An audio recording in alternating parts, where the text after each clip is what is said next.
Why today is the government ramming through an immigration bill that is going to make it impossible to bring in hospital porters, care workers, the people that are keeping our country going? I find that disgusting, especially when you look at the way Boris Johnson was treated by 2 overseas nationals. Well, it's not going to prevent those kind of workers from coming in. That's where I think there's a fundamental misunderstanding. No, it's not. How much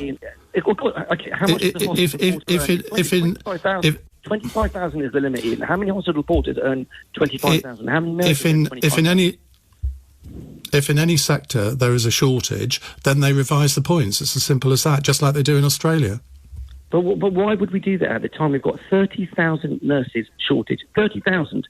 And secondly, why are we continuing to charge NHS professionals hundreds of pounds a year in additional tax just because they're born abroad? I find that, frankly, a slap in the face.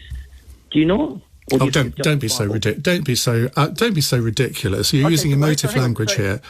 Why is it acceptable that an Indian doctor who arrives tomorrow from Bangalore pays £400 more in tax than an English white doctor or a Spanish doctor that's been here for years, just because they happen to arrive from overseas, and they are doing the same job in the same National Health Service? Please justify that to your listeners, Ian. Because it happens in every single country around the world. You have to pay to use a health system. But they are if you come in from abroad.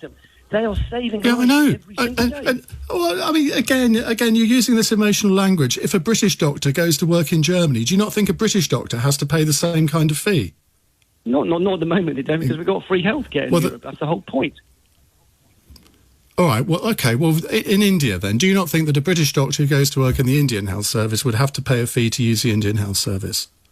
I know. I don't. Frankly, I don't know. But I know that in other countries, no, exactly. You don't know. Well, take it from me. In virtually every country in the world, anybody that goes to that country, whichever sector they're working in, they will have to pay a charge to use a state-run health system. It is as simple as that. So you justify that when we have a shortage of 30,000 nurses. And the Prime Minister's own treatment was with them, a nurse from Portugal and a nurse from New Zealand. You think that's justifiable, given all that we've been through in the last few months? And both of those nurses would be able to come into the country on exactly the same system as is used now, as you well know. No, but they would still have to pay. If they came in new and fresh, they would have to pay that charge. Would they not? Yeah, quite justifiably so, just as anyone else would. But why? If they're paying tax, if they're providing the same service as anyone else, and they're providing, why? It's nuts, Ian. Why do I have to pay more tax? Do you think a teacher that comes into this country from another country should have to pay the health charge? No, I do not. If they're paying the same taxes as I, no, absolutely not. Do you think that somebody who comes in to work in the City of London should pay the health charge? No, they're all paying taxes. They're all paying the same taxes as you and I. I see no justification for it.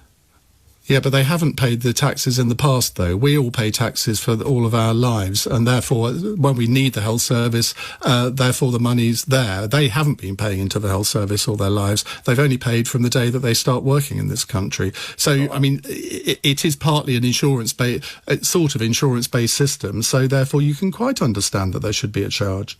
Well, when we have 30,000 nursing vacancies, do you want to make it any more difficult to recruit people here? Are you actually trying to repel people to come from this country and work in the NHS? Well, you know what? I would like actually for there to be incentives, and I think that this is starting to happen now. There's actually evidence that I've seen to suggest this is happening because of the coronavirus crisis, that there are a lot more people in this country who want to train to work in the health service than before. And I think it is morally reprehensible for us to recruit nurses from countries like the Philippines and elsewhere that actually need them themselves. So yes, I would like to see fewer coming into this country if we can provide them ourselves. But how long does it take to train a doctor, Ian? 5 years. 5 years at least. Minimum. Yeah. I'm not saying you can do it overnight. But exactly. But in the meantime, I understand long term. But in the meantime, where we are desperately short of people. I went to Cornwall last year on holiday, and they had to recruit a GP. They were spending months trying to get a local GP.